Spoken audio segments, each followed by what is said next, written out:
Hi guys, வீடியோக்குள்ள போகிறதுக்கு முன்னாடி வீடியோ லைக் பண்ணிட்டு பாருங்கள், சப்ஸ்கிரைப் பண்ணிட்டு பாருங்கள்.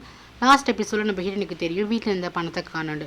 ஸோ சந்தைக்கு ஃபுல்லாக வேறு மீனோட அம்மா மேலே தான் வந்திருக்கும். நெக்ஸ்ட் ஹீரோ என்ன பண்ணுவான்னா, மீனுக்கே கால் பண்ணுவான். கால் பண்ணி நான் டூஹியோட பணத்தை நான் வீட்டில் வச்சுருந்தேன், இப்போ அந்த பணத்தை காணும் அப்படின்னு சொல்லுவாள்.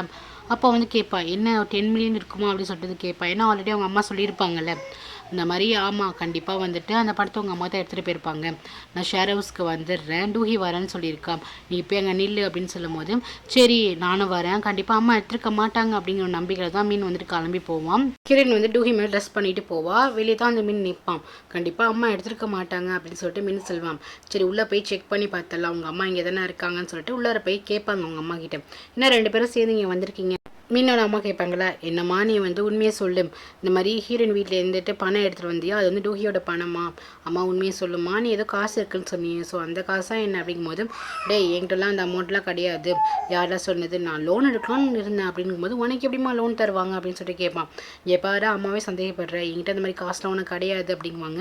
உடனே டூஹி என்ன சொல்வானா, ஹீரோயின் என்ன சொல்வானா, நான் போயிட்டு அவங்க ரூமை வந்து செக் பண்ணி பார்க்குறேன் அப்படின்னு சொல்லுவான்.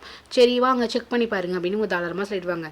இவன் என்ன பண்ணுவானா, ரூமை போய் செக் பண்ணி பார்ப்பா. பார்த்தீங்கன்னா அந்த பெட்டி இருக்கும், பானை வச்சிருந்த பெட்டி இருக்கும். அதுக்குள்ளே ஓப்பன் பண்ணி பார்த்தா அதில் புக்ஸ் தான் இருக்கும். அவங்க என்ன சொல்லுவாங்கன்னா, வீட்டில் ஒரு பெட்டி இருந்துச்சு, அதில் வந்துட்டு புக்ஸ் வச்சு கொண்டு வந்த, மற்றபடி எனக்கு ஒன்றுமே தெரியாதுடா அப்படின்னு சொல்லுவாங்களா. ஹீரோயின் வந்துட்டு யோசிச்சு பார்ப்பா. இவங்க எப்போவுமே பேங்கில் கூட காசு போட மாட்டாங்க, பெட்டுக்கு கீழே தான் நுழைய வச்சுருப்பாங்க. ஸோ அதே மாதிரி தான் அத்தை வச்சுருப்பாங்கன்னு சொல்லிட்டு இவன் என்ன பண்ணுவான்னா, பெட்டு மேலாம் ஒத்தரி பார்ப்பா. பார்த்தீங்கன்னா அங்கெல்லாம் இருக்கவே இருக்காது. ஆனால் ஒரு பெட்ஷீட் மட்டும் ரொம்ப மொத்தமாக இருக்கும். என்ன இவ்வளோ மொத்தமாக இருக்குன்னு சொல்லிட்டு அந்த பெட்ஷீட்டை கிழிச்சு பார்த்தாங்கன்னா அதில் பணத்தை வந்து பதுக்கி வச்சுருப்பாங்க. ஸோ ஹீரோயினுக்கு வந்துட்டு சமயக்கம் வரும். ஏன்னா இது நீங்கள் பாருங்கள், அவங்களோட மருமக வீட்டிலேருந்து காசை வந்து ஆட்டை போட்டு வந்திருக்கீங்களா, நான் ஒன்றும் சங்கி கிடையாது, நான் வந்து டூஹி உங்களை சும்மாவே விட மாட்டேன் அப்படின்னு சொல்லிட்டு போவா. இந்த பணத்தை போயிட்டு ரியல் டூஹிட்ட கொடுத்ததுமே டூஹி வந்து செக் பண்ணி பார்ப்பா, என்ன அமௌண்ட் ரொம்பவே கம்மியாக இருக்குது அப்படின்னு சொல்லிட்டு பார்ப்பா. என்னத்தான் ஆச்சு, ஏன் இப்படி அமௌண்ட் கம்மியாக கொடுக்குறாங்க அப்படின்னு சொல்லிட்டு கேட்கும்போது, அப்போ தான் ஹீரோயின் சொல்லுவான், நாங்கள் போன ஒருத்தவன் என்ன சீட்டிகிட்டே இருந்தால் அவனை வந்து நான் போலீஸ்கிட்ட மாட்டி விட்டேன், அதுக்கப்புறம் காங்கோட ஒரு ஆள் வந்து என்கிட்ட இந்த மாதிரி பேசி பணம் கொடுத்தாருங்கும் போது ஹீரோயின் வந்து செம்மையாக கோவம் வரும். சாரி, டூஹிக்கு வந்து கோவம் வரும். என்ன நினச்சிட்டு இருக்கேன், நான் அழகாக வந்து மேப் போட்டு அவங்கள பிடிக்கலான்னு பார்த்தேன், நீ என்னன்னா கொஞ்சம் அமௌண்ட் கொண்டு வந்திருக்க, அது இல்லாமல் அந்த ஆளை வந்து போலீஸ் வேற மாட்டி விட்டுருக்கேன், நீ என்ன நினச்சிட்டு இருக்கேன்னு சொல்லிட்டு வந்து கத்த ஆரம்பிச்சிருவான். நீ எல்லாம் பர்ஃபெக்டாக பண்ணுற நினப்பா உனக்கு அப்படின்னு சொல்லிட்டு கத்திட்டு இருப்பான்.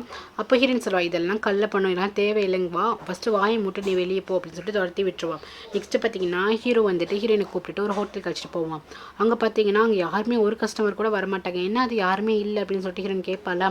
நான் வந்துட்டு ஃபுல்லாகவே இந்த ஹோட்டலை வந்து புக் பண்ணிட்டேன் அப்படின்னு சொல்கிறான். ஹீரோ ரொம்ப டென்ஷனாகவே இருக்கான். ஏன்னு பார்த்தீங்கன்னா இப்போ ஹீரோக்கு இருக்காங்களா அம்மா அப்பா இருக்காங்களா, அவங்க 2 பேருமே ஹீரோட உண்மையான அம்மா அப்பா கிடையாது. இவன் ஒரு ஃபோட்டோ எடுத்து பார்த்துருந்தானா அதான் உண்மையான அப்பா அப்பா. இதை வந்துட்டு யார் ஹீரோ கிட்ட சொல்லியிருப்பான்னா தேரி தான் சொல்லியிருப்பான். ஆக்சுவலி அதான் உண்மையும் கூட, தேரி தான் ஃபஸ்ட்டு ரிவீல் பண்ணியிருப்பான். ஹீரோட அம்மா அப்பா வந்துட்டு சேர்மனோட பெஸ்ட் ஃப்ரெண்டாக இருப்பாங்க. அவங்க வந்துட்டு இந்த மாதிரி ஃப்ளைட்டில் போகும்போது 2 ஃப்ளைட்டு கிராஷ் ஆகி அவங்க இறந்து போயிருப்பாங்க. ஸோ இதுதான் உண்மை. ஸோ ஹீரோக்கு வந்துட்டு இப்போது ஃப்ளைட்டில் 1 இயர் உள்ள ஃப்ளைட்டில் போகும்போது இவனுக்கு அப்பாவுக்கு அம்மாவுக்கு நடந்த தாட்லாம் தோணிட்டுருக்கு போல். ஸோ அவன் என்ன சொல்லுவானா, எனக்கு என்னன்னு தெரில, நான் 1 இயர் உள்ள ஃபஸ்ட்டு எவ்வளோ ஃப்ளைட்டு நான் போயிருக்கேன், எவ்வளோ வாட்டி நான் ஃப்ளைட் ஓட்டியிருக்கேன், ஆனால் இப்போ வந்து ரொம்ப நர்வஸாக இருக்குது, எனக்கு ஒரு மாதிரி இருக்குது. நான் வந்து சப்போஸ் 1 இயரில் போகும்போது அதான் என்னோட லாஸ்ட் டேயாக கூட இருக்கலாம், அதுக்கு முன்னாடி நான் சொல்ல நினைச்சதை வந்து நான் சொல்லிடணும்னு சொல்லிட்டு ஹீரோயின்ட்ட வந்துட்டு முட்டி போட்டு ப்ரப்போஸ் பண்ணுவான். அப்போது ஒரு செயின் மாதிரி கொடுத்துட்டு அந்த ரிங்கு கூட நான் உன் கையில் மாட்டி வரேன்னு சொல்லும்போது ஹீரோயின் அப்படியே முழிச்சிட்டு இருப்பா. டக்குன்னு டூஹியோட ஞாபகம் தான் வரும். ஏன்னா இது நம்மளுக்குள்ளே இது இல்லையே அப்படின்னு சொல்லி இவங்களுக்கு திருப்பி அதான் வந்து ஞாபகம் வந்துகிட்டே இருக்குது. ஸோ அவன் என்ன சொல்லுவானா, இல்லை கொஞ்சம் டைம் எடுத்துக்கோங்க, கொஞ்சம் டைம் எடுத்துக்கலாம் ப்ளீஸ், இந்த 1 இயரை வந்துட்டு போய்க்கிட்டோம், நம்ம ஃபஸ்ட்டு ஃப்ளைட்டை விட்டுக்கலாம், அதுக்கப்புறம் நம்ம மேற்கொண்டு பேசிக்கலாம் அப்படின்னு ஹீரோயின் சொல்லுவாள். இதுவுமே ஓஜனுக்கு ரொம்ப அப்செட்டாக தான் இருக்கும். சரின்னு சொல்லிட்டு அந்த கிஃப்ட்டை மட்டும் வாங்கிக்கோ சொல்லிட்டு இந்த செயின் வந்து கிஃப்ட்டு கொடுத்துருவான். அதுக்கப்புறம் அதில் ஒரு கார்டு வச்சு கொடுப்பான்.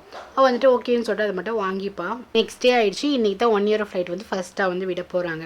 இவன் என்ன பண்ணுறா, ஃபஸ்ட்டு வந்துட்டு டூஹிட்ட போய் பேசுகிறான். இன்றைக்கி தான் ஃபஸ்ட்டு ஃப்ளைட்டுன்னு சொல்லிட்டு அந்த இதெல்லாம் காட்டுறா பாரு, நான் வந்துட்டு 1 இயரோட சீஃபாக மாறிட்டேன் அப்படின்னு சொல்லிட்டு காட்டுறான்.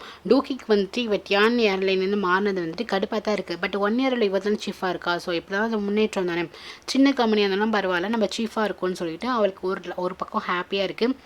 நெக்ஸ்ட்டில் 1 இயரில் காங்கும் இருக்காரு தெரிஞ்சதுக்கப்புறம், காங் ஏன் 1 இயரில் இருக்காரு அப்படிங்கும்போது ஹீரோயின் வந்துட்டு ஆமாம் காங் தான் இருக்காரு, காங் தான் 1 இயரை நடத்துறதுக்கு எல்லா முயற்சியும் பண்ணார், இது சேர்மனோட ஆசை அப்படின்னு சொல்லிட்டு நடந்த விஷயத்த எல்லாருமே சொல்லுவாள். ஆக மொத்தத்தில் டேரி நீ பயங்கரமாக பகச்சிட்டு இருக்கு அப்படின்னு தானே அர்த்தம் அப்படின்னு சொல்லிட்டு இவளுக்கு இன்னும் கோவம் வரும். ஏன்னா டேரியை பகச்சிக்க முடியாது, ஏன்னா இவள் 10 வருஷமாக டேரிக்கிட்ட வந்துட்டு அடிமையாகவே இருந்திருப்பாள் இவன் வந்து முன்னேறி வர்றதுக்கு.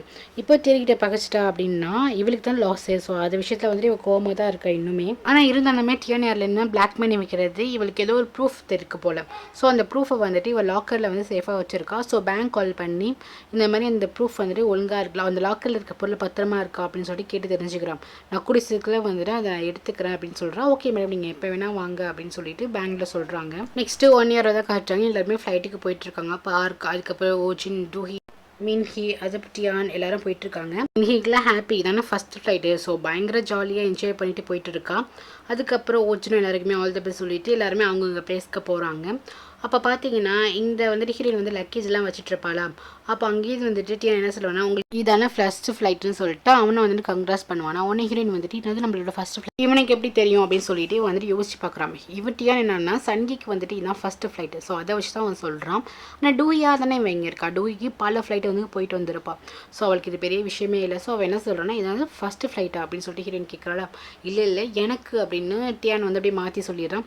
சரி வாங்க உங்களுக்கு ஒரு சர்ப்ரைஸ் இருக்குது அப்படின்னு சொல்லிட்டு அழைச்சிட்டு போகிறான். பார்த்தீங்கன்னா ஹீரோட அம்மா, அப்புறம் வந்து சோருங், அதுக்கப்புறம் சேர்மன் 3 பேருமே வராங்க. இவங்கள பார்த்துமே ஹீரோயினுக்குலாம் பயங்கர ஹாப்பி. இந்த பிளான் போட்டு கொடுத்ததே வந்து டியான் தான். ஸோ எல்லாருமே சீட்டில் வந்து அரேஞ்ச் பண்ணியிருக்காங்க. சோருனுக்குலாம் பயங்கர ஹாப்பியாக இருக்குது. ஸோ அதே நேரத்தில் டேரியுமே வரா. டேரியை பார்த்துட்டுமே எல்லாரும் பயப்பட ஆரம்பிச்சிடுறாங்க. ஃபஸ்ட்டு டேரி என்ன பண்ணுறான்னா நூடுல்ஸ் கொட்டினால ஒரு பொண்ணு மண்டியில். ஸோ அந்த பொண்ணுக்கிட்ட போகிறா. அப்போ வந்துட்டு நடுவில் வந்துட்டு சனிக்கு ஹீரோயின் வந்து நின்றுடுறா. நான் வந்து ஜஸ்ட் ஹாய் சொல்ல தான் வந்தேன், மற்றபடி ஒன்றும் கிடையாது, ஏன் என்னை பார்த்தா பயப்படுறீங்களா என்ன அப்படின்னு சொல்லிட்டு ஸ்ட்ரைட்டாக ஃப்ளைட்டுக்குள்ளே போகிறா. அங்கே பார்த்தீங்கன்னா சேர்மன் தானே உட்காந்துருக்காரு. அவர் டக்குன்னு ஃபேஸ் வந்து கவர் பண்ணிடுறாரு. டியாங்கை பார்க்க தான் போயிருப்பான். ரொம்பவே நல்லா இருக்குது, நம்மளோட ஃப்ளைட்டை விட்டுட்டு இந்த ஃப்ளைட்டில் போயிட்டு ஒர்க் பண்ணிட்டுருக்கியா என்ன அப்படின்னு சொல்லிட்டு ஓகே இதானோட first flight, all the best அப்படின்னு சொல்லிட்டு அப்படியே வந்துட்டு போகிறா. அப்போ அங்கே இருக்கவங்க எல்லாருமே இவ எப்படா போவா அப்படிங்கிற மாதிரி தான் இருக்குது. ஒருவேளை இவ இந்த ஃப்ளைட்டில் ட்ராவல் பண்ண போகிறாளோ அப்படின்னு சொல்லிட்டு வேற பார்க்குறாங்க. அப்போ ஓஜிங்கிட்ட சொல்கிறான், நான் ஜஸ்ட் ஒரு விசிட் பண்ண தான் வந்தேன், மற்றபடி ஒன்றும் கிடையாது அப்படின்னு சொல்லிட்டு போகிறான். ஸோ ஹப்பாடி அப்படின்னு சொல்லிட்டு இருக்குது. ரொம்ப சந்தோஷமாக இருக்குது. காங்கும் பார்த்து மறைச்சிட்டு போகிறான். அவங்க போனதுக்கப்புறம் ஃப்ளைட்டை வந்து இழுத்து மூடிடுறாங்க. மூடினதுக்கப்புறம் இன்ஸ்ட்ரக்ஷன் சொல்லுவாங்கள்ல. ஃபஸ்ட்டு வந்துட்டு ஹீரோயினான சீஃப். ஸோ சீஃப் வந்துட்டு ஒவ்வொரு கேபினுக்கும் கால் பண்ணி எல்லாமே க்ளோஸ் பண்ணியாச்சு அப்படின்னு சொல்லிட்டு கேட்குறான். ஸோ இன்ஃபர்மேஷன் கொடுத்ததுக்கப்புறம் பைலட்டை சொல்கிறாங்க. பைலட்டில் சொன்னதுக்கப்புறம் ஆடியன்ஸ் அங்கே பேசஞ்சர் இருக்காங்களா அவங்களுக்குலாம் வந்துட்டு அந்த ஒரு இன்ஃபர்மேஷன்லாம் சொல்லுவாங்க போல், சேஃப்டிக்காக உள்ளதெல்லாம் சொல்லிட்டு இருப்பாங்க போல். அப்போ ஹீரோயின் அதில் என்ன சொல்லிட்டு இருக்காங்க, 1 இயரோட ஃபஸ்ட்டு ஃப்ளைட் இது தான்.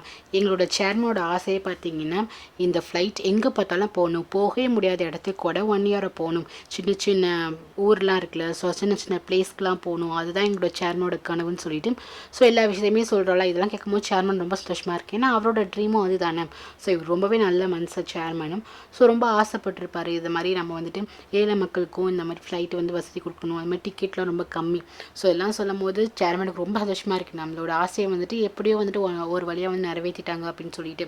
அதுக்கப்புறம் ஹீரோயின் வந்து அனௌன்ஸ் பண்ணி முடிச்சதுக்கப்புறம் சொருங்க சொல்கிறா, அம்மா வந்து செம்மையாக சொல்கிறாங்களா அம்மா அப்படின்னு சொல்லிட்டு அம்மா பாட்டிக்கிட்ட வந்து சொல்கிறா. ஆமாம் அப்படின்ட்டு 2 பேரை பார்த்துட்டு இருக்காங்க. அதுக்கப்புறம் ஃபுட்டெல்லாம் வந்து சர்வ் பண்ணிட்டு இருக்காங்களா.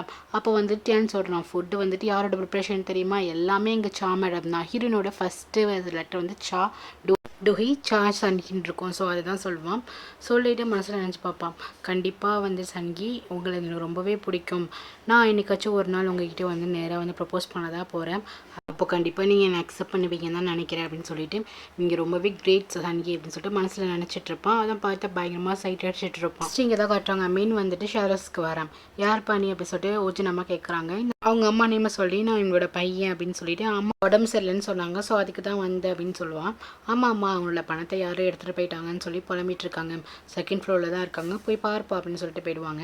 நெக்ஸ்ட் இவன் போய் அம்மா மீட் பண்ணுவாம்மா, என்னம்மா ஆச்சு, ஏன் ஃபீவர் ஆயிடுச்சு அப்படின்னு சொல்லிட்டு கேட்பானா. ஆமாடா என்னோட பணம் எப்போ போச்சோ அதுலேருந்து நான் ஃபீவர் ஆயிடுச்சின்னு சொல்லிட்டு இருப்பாங்க. ஏதோ அவங்க பணம் மாதிரி பேசுவாங்க. எனக்கு ரொம்ப சந்தேகமாக இருக்குது, எப்போலேருந்து டூஹியும் சன்கியும் வந்துட்டு ஒன்றா பழக ஆரம்பித்தாங்க. டூஹியை பார்த்தா சன்கி பக்கமில்ல, சன்கியை பார்த்தா டூஹி பக்கமில்ல, டூஹிட்ட ஒரு விஷயம் சொன்னால் அது சன்கிக்கு தெரியுது, சன்கிட்ட ஒரு விஷயம் சொன்னால் அது டூஹிக்கு தெரியுது. எனக்கு ரொம்பவே குழப்பமாக இருக்குது. 10 வருஷமாகவே அவங்க 2 பேரும் வந்துட்டு பேசுறதே இல்லை. ஆனால் இப்போ பார்த்தோன்னா 2 பேரும் வந்துட்டு ஒன்று போல வந்து பிணைஞ்சிட்டு இருக்காங்க. எனக்கு ஏதோ டவுட்டாக இருக்குடா அப்படின்னு சொல்லிட்டு புலம்பிட்டு இருக்காங்க. இவன் வந்து ஆமாம் எனக்கும் அப்படி தான் இருக்குது, சனிக்கு வந்துட்டு அப்பப்போ டூஹி மாதிரி நடந்துக்கிறா அப்படின்னு சொல்லிட்டு இவன் யோசிச்சு பார்த்துட்டு இருப்பான். இங்கே ஃப்ளைட்டில் தான் காட்டுறாங்க. ஓஜின் ஃபர்ஸ்ட் ரொம்ப நர்வஸாக இருந்திருப்பானே, இப்போ ஓரளவுக்கு காம் ஆகிட்டான். பார்க் வந்து கேட்பாரு, என்ன ரொம்ப நர்வஸ் ஆகிட்டு அப்படின்னு சொல்லிட்டு கேட்பாரா. இல்லை ஒரு மாதிரி இருக்குது அப்படின்னு சொல்லுவான். அதுக்கப்புறம் இவன் வந்து ஃப்ளைட் ஓடிட்டு இருக்கும் இருக்கும்போது எப்போதும் போல் என்ன பண்ணுவான்னா ஒரு கேபின் இருக்கும் போல் அங்கே போயிட்டு கேமரா இருக்கான்னு சொல்லிட்டு சன்கி வாழ்க்கை போல் டான்ஸ் பண்ணிட்டு இருப்பான். இது வந்து ஓஜின் வந்துட்டு ஃபஸ்ட் டைமில் வந்து பார்த்துருப்பான் ஃபஸ்ட் எபிசோட்லலாம். அப்போ வந்துட்டு செம்மையாக டென்ஷன் ஆகுவான். இப்போ இவன் மாதிரி டான்ஸ் பண்ணுறதை பார்த்துட்டு பயங்கரமாக வந்து ஃபன் பண்ணிட்டு என்ஜாய் பண்ணிட்டு இருக்கான். அதுக்கப்புறம் இவள் கல்யாண நாள் அப்போ வந்துட்டு இவள் ஆல்ரெடி வந்து ஃப்ளைட் ஆகிறதுக்கு ஒரு அப்ளிகேஷன் வரும். அதை வந்துட்டு டூஹி வந்து கிழிச்சு போட்டிருப்பாள். அதோட இன்னொரு காப்பி இருக்குல்ல, ஸோ அதை வந்துட்டு இவங்க அம்மா இப்போ வந்து கொடுப்பாங்க. இது முன்னாடியே கொடுத்துருக்கலாம், இவன் லைஃப் எவ்வளோஸ் நல்லா போயிருக்கும். ஆனால் இப்போ தான் வந்து கொடுக்குறாங்க, ஏன்னு தெரில. ஸோ இதை பார்த்தோன்னா அம்மா நீங்கள் இன்னும் வச்சுருக்கீங்களாம்மா இந்த காப்பிங்கும் போது, ஆமாம் உனக்கு வந்துட்டு எல்லா தகுதியும் வந்துருச்சு ஃப்ளைட் ரெண்டாக இருக்கும் போது இருக்கிறதுக்கு. ஸோ இதுக்கப்புறம் டூஹி வந்ததுக்கப்புறம் நீ வந்து ட்ரை பண்ணு அப்படின்னு சொல்லிட்டு இருப்பாங்க. இப்படி இவங்க 2 பேரும் பேசிட்டு இருக்கும்போது அங்கே டியான் வருவோம். என்னாச்சு எல்லாரும் வந்து பேசி ஜாலியாக என்ஜாய் பண்ணிட்டு இருக்கீங்க போல், ஸோ இது நல்ல ஹாப்பினஸ் வந்து ஃபோட்டோ எடுத்துக்கலாம் அப்படின்னு சொல்லிட்டு நீங்கள் போய் நில்லுங்க நான் உங்களை ஃபோட்டோ எடுக்கிறேன்னு சொல்லிட்டு டியான் வந்துட்டு இவங்க 3 பேருமே ஃபோட்டோ எடுத்துருப்பான். நெக்ஸ்ட் அம்மா சொல்கிறது எல்லாமே மீன் வந்து நினச்சி பார்த்துட்டு இருப்பான். ஆமாம்ல இந்த வீட்டில் வந்துட்டு எப்படி டூஹி வந்திருப்பா, அன்னைக்கு வந்துட்டு பக்கெட் தண்ணி அங்கே இருக்குன்னு டூஹிக்கு எப்படி தெரியும்னு சொல்லிட்டு வீட்டில் இருக்க கப்பெல்லாம் அப் பண்ணி பார்த்தா இங்கே வந்து டூஹியோட திங்ஸ் எல்லாமே இருக்கும். டூஹியோட ஏர்லைன் ட்ரெஸ், அதுக்கப்புறம் போடுற ஜுவல் எல்லாமே இருக்கும். இதெல்லாம் பார்த்துட்டு ஷாக் ஆகிடுவான். எப்படி இது இங்கே இருக்குது அப்படின்னு சொல்லிட்டு இவனுக்கு டவுட் வந்துடும். ஒருவேளை சன்கி டூஹி மேலே நடந்துக்கிறாலாம் என்ன அப்படின்னு சொல்லிட்டு இவன் ஒரு அளவுக்கு வந்துட்டு கெஸ் பண்ணிட்டான். நம்ம சோறும் வந்துட்டு ஸ்கெட்ச் போட்டு வச்சிருப்பாள். ஸோ அந்த போர்டில் என்ன நொழிய வச்சுருப்பாங்க. ஸோ அது எல்லாத்தையுமே எடுத்துகிட்டு பார்த்துருவான். அதுக்கப்புறம் இவன் பக்கெட் தண்ணி எங்கே இருக்குன்னு இது வரைக்கும் டூஹி வீட்டுக்கே வந்ததில்லை. ஸோ கரெக்டாக போய் எப்படி எடுத்தா அப்படின்னு சொல்லிட்டு அதையுமே ஷாக்காக வந்து யோசிச்சுட்டு இருப்பான்.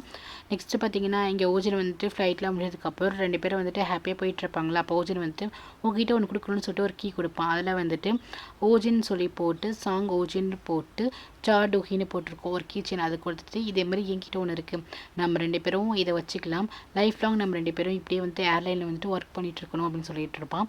இதெல்லாம் கேட்கும் போது ஹீரோயினுக்கு வந்துட்டு ஹாப்பியாக தான் இருக்கும். ஆனால் அந்த கிச்சனில் என்ன போட்டிருக்கோம், டூஹிங்கிற பேர் தானே போட்டிருக்கோம். ஸோ அதை நினைக்கும் போது ரொம்பவே கஷ்டமாக இருக்கும். நெக்ஸ்ட் ஹீரோ என்ன பண்ணுவான்னா உண்மையான டூஹி கிட்ட போயிட்டு பாரு யூனிஃபார்ம் செம்மையாக இருக்குல்ல அப்படின்னு சொல்லிட்டு யூனிஃபார்ம் வந்து காட்டுவான். இவன் உடனே வந்துட்டு சின்ன பிள்ளைத்தனமாக பண்ணாத, யூனிஃபார்ம் பார்த்துட்டு பயங்கர ஆள்லாம் கிடையாது, எப்படி இருந்துச்சு அப்படின்னு சொல்லிட்டு கேட்பான். நான் அதை ரொம்ப என்ஜாய் பண்ணேன் ஃப்ளைட் இருக்கிறதுக்கு அப்படின்னு சொல்லும்போது இவளுக்கு கடுப்பு வந்துடும். உனக்கு ஒன்றும் அந்த அளவுக்கு ஒன்றா பெருசாக டேலண்ட்லாம் கிடையாது அப்படின்னு சொல்லிட்டு இருப்பா. ரொம்ப எப்பவுமே இன்சல்ட் பண்ணி தான் டூஹி பேசிகிட்டு இருப்பாள். நெக்ஸ்ட்டு பார்த்தீங்கன்னா இங்கே சோருக்கு தான் காட்டுவாங்க. சோருங்க வந்து பேசிகிட்டு இருந்திருப்பானே. ஸோ இது எல்லாமே வந்து டியானுக்கு ரொம்ப பிடிக்கும். சின்ன பொண்ணு பயங்கர பிரில்லியண்ட்டாக நடந்துக்கிறாள், நம்ம அந்த வயசு அப்படிலாம் இருக்கவே மாட்டோம் அப்படின்னு சொல்லிட்டு இவனுக்கு சோருக்கு ஞாபகம் வந்துட்டு அடிக்கடி வந்துட்டு போயிட்டு இருக்கும். அதுக்கப்புறம் டியானை பார்க்கறதுக்கு டேரி வந்து கூப்பிட்டு அமைச்சிருப்பா போல். ஸோ டியானை வந்துட்டு எதுக்கு வந்து எனக்கு கூப்பிட்டு அப்படின்னு சொல்லிட்டு டேரியை வந்து பார்க்க போவான். அப்போ டேரி என்ன சொல்லுவானா, உனக்கு ஒரு விஷயம் தெரியுமா, உங்களோட 1 year ஒன்று இன்வெஸ்டர் யார் தெரியுமா, அது நான் தான். நான் வந்துட்டு வேளாண் மூலியமாக வந்து நான் தான் வந்து இன்வெஸ்டராக இருக்கேன் அப்படின்னு சொல்லியிருக்கேன். அப்படின்னு டியானுக்கு வந்து ஷாக் என்னது நீ தானே அப்படின்னு சொல்லிட்டு. ஸோ டியானை வந்து கேட்பான், உனக்கு என்ன தான் பிரச்சனை, அப்பாவோட கனவை எதுக்கு வந்துட்டு நிறைவேற்ற மாட்டேங்கிறேன், அது மட்டும் இல்லாமல் அப்பாவை நீ தானே வந்து மாட்டி விட்டு அப்படின்னு சொல்லிட்டு எல்லாத்தையுமே கேட்டோன்னுமே உனக்கு எல்லா விஷயமும் தெரிஞ்சு போச்சா அப்படின்னு சொல்லிட்டு காங் கேட்பாரு. அதுக்கப்புறம் இவளும் கேட்பான்.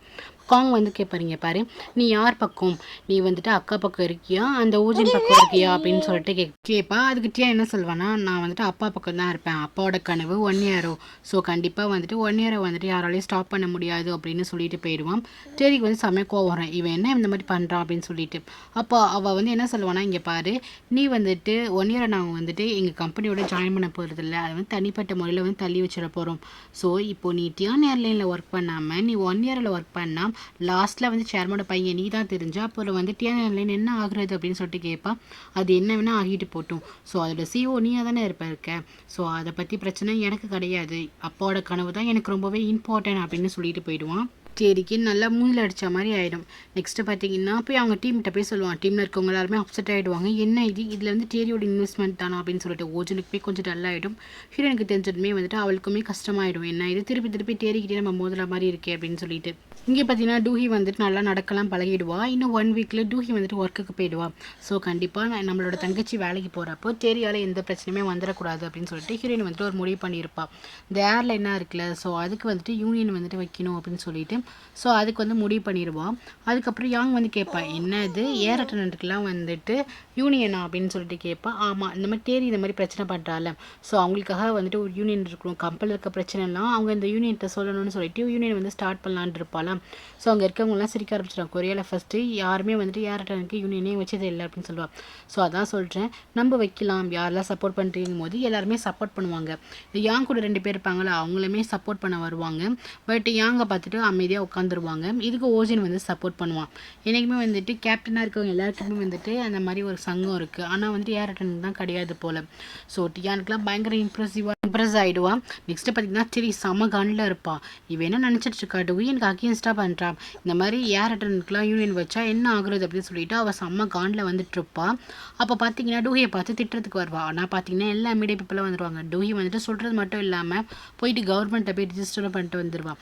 அதுக்கு யூனியனான ஃபைலுமே இருக்கும். இதை பார்த்தனால டூயால் தேரியால் ஒன்றுமே பண்ண முடியாது. ஸோ இதோட இந்த எபிசோட் முடியுது கைஸ். தேங்க்யூ ஃபார் வாட்சிங். லைக் பண்ணிட்டு பாருங்கள், சப்ஸ்கிரைப் பண்ணிட்டு பாருங்கள். Take care.